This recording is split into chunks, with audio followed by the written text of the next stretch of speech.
ప్రభునందు నాకు అత్యంత ప్రియమైనటువంటి వారులారా, మన ప్రభువును రక్షకుడినైనటువంటి యేసుక్రీస్తు వారి యొక్క శుభనామములో మీ అందరికీ నా హృదయపూర్వకమైన శుభములు వందనములు తెలియజేస్తున్నాను.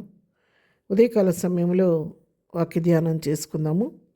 ఈరోజు వాక్య ధ్యానము కొరకు మనం తీసుకున్నటువంటి లేఖన భాగము సమూయేలు మొదటి గ్రంథము మొదటి అధ్యాయము 17వ వచనం చదువుకుందాం.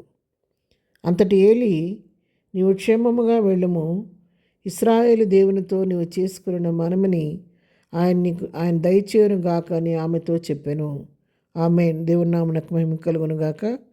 ఈ మాటలు మరి ఏలి, భక్తుడైనటువంటి ఏలి హన్నాతో పలుకుతున్నటువంటి మాటలు. ఈ సన్నివేశం అంతా మనకు తెలుసు. ఎల్కానా భార్య అయినటువంటి హన్నా మరి బిడ్డలు లేని పరిస్థితిని బట్టి ఆమె ఎంతగానో దుఃఖాక్రాంతురాలయ్యి విచారంతో ఉంటుంది. ఎల్కానా ప్రతి సంవత్సరం మరి షిలోహులోని దేవుని మందిరానికి వెళ్ళి బలిర్పించడానికి వెళుతూ వస్తూ ఉంటున్నాడు. బలిర్పించి వచ్చినప్పుడంతా తన వంతులు తీసుకొచ్చి తన భార్య అయిన మరి హన్నాకు పెనిన్నాకు ఇద్దరకు భాగం పంచుతూ ఉంటే, మరి పెనిన్న హన్నాను చాలా బిడ్డలేని కారణాన చాలా చులకనగా మాట్లాడటం, కోపం పుట్టించే విధంగా మాట్లాడటం వలన మరి దాంతో హన్నా చాలా విచారానికి గురైపోయి ఎంతో దుఃఖాక్రాంతులవుతూ, మరి ప్రతి ఏటా ఇది జరుగుతూ ఉంటుంది. వెళ్ళినప్పుడల్లా ఏదో ఒక విధంగా ఏం ప్రాణం విసిగించే విధంగా మాట్లాడటం, ఏమో కృంగిపోవటం, దుఃఖపడటం జరుగుతూ ఉంటుందన్నమాట. ఇదే విధంగా ఇదే క్రమంలో ఒకరోజు షిలోహులోని దేవుని మందిరానికి బలర్పించడానికి అని వెళ్ళినప్పుడు అన్నపానమును పుచ్చుకున్న తర్వాత హన్నా ఏం చేసిందంటే, యాజకుడినటువంటి ఏలి ఉన్న దగ్గర వెళ్ళి ఆయన మందిర స్తంభం దగ్గర ఆసనం మీద కూర్చొని ఉన్నాడు. యాజకుడైన ఏలి అక్కడ కూర్చొని ఉంటే ఈమె కొంత దూరంలో అలాగ కూర్చొని దేవుని సన్నిధిలో మోకరించి బహుదుఃఖాక్రాంతురాలై యెహోవా సన్నిధిని ప్రార్థన చేస్తుందంట. బహుగా ఏడుస్తూ ప్రార్థన చేస్తుందంట.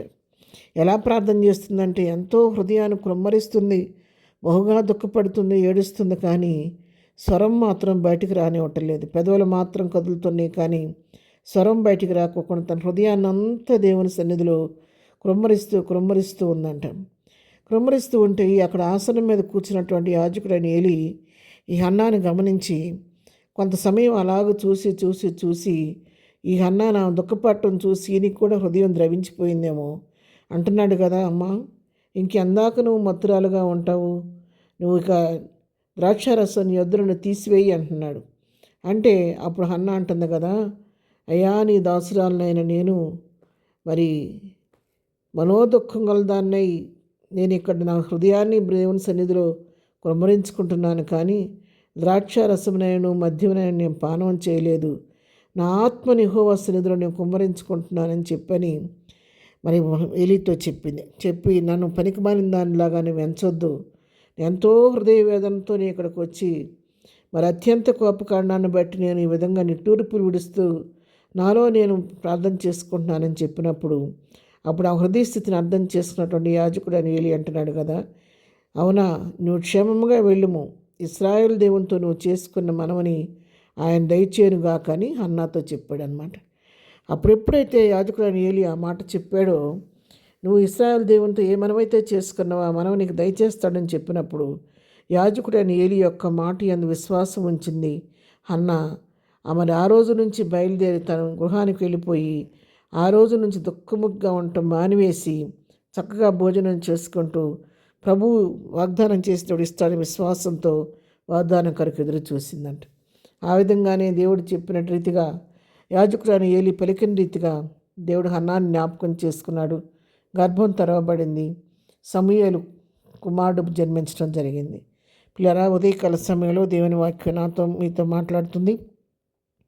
ఏలి చెప్పినట్టుగా ఆమె విశ్వాసంతో కనిపెట్టినప్పుడు వాగ్దానాన్ని పొందుకోగలిగింది. ఉదయకాలం దేవుడు నీతో నాతో మాట్లాడుతున్నాడు.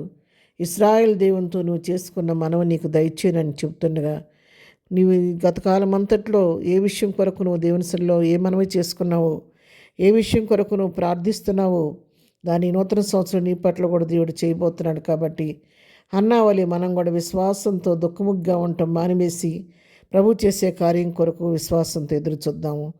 దాన్ని ప్రభు కృపను బట్టి పొందుకుందాము. ప్రార్థన. ప్రేమ కలిగిన తండ్రి, పరిశుద్ధుడా, ఉదయకాలం మాకు ఇచ్చిన శ్రేష్టమైన వాక్య భాగాన్ని బట్టి నీకు వందనాలు. మా జీవితాల్లో మేము కూడా ప్రభా ఎన్నో విషయాల కొరకు నీ సన్నిధిలో మనవి చేసుకుంటూ జ్ఞాపనం చేస్తుండగా హన్నా ప్రార్థన ఆలకించి జవాబిచ్చింది దేవా. ఈ ఉదయకాలం నీ సన్నిధిలో ప్రార్థిస్తున్నాము. అందరి ప్రార్థనలో మనల్ని అంగీకరించి మాకు కూడా ప్రతిఫలం ఇచ్చి మన ఒట్టినో కలిగి ఇచ్చేయండి. ఇద్దరమే చేయి పని పట్ల రాకపోకలు క్షేమం దయచేయండి. దీని బర్త్డే మ్యారేజ్ చేసుకున్న దీవించి ఆశీర్దించి ప్రతి వారి పట్ల కృప విస్తరింపచేయమని యేసునామములో ప్రార్థించడిగి పొందుకొని ఉన్నాము తండ్రి. ఆమెన్. ప్రభు కృప సదాకాలం మనందరికీ తోడై నడిపించును గాక. ఆమెన్.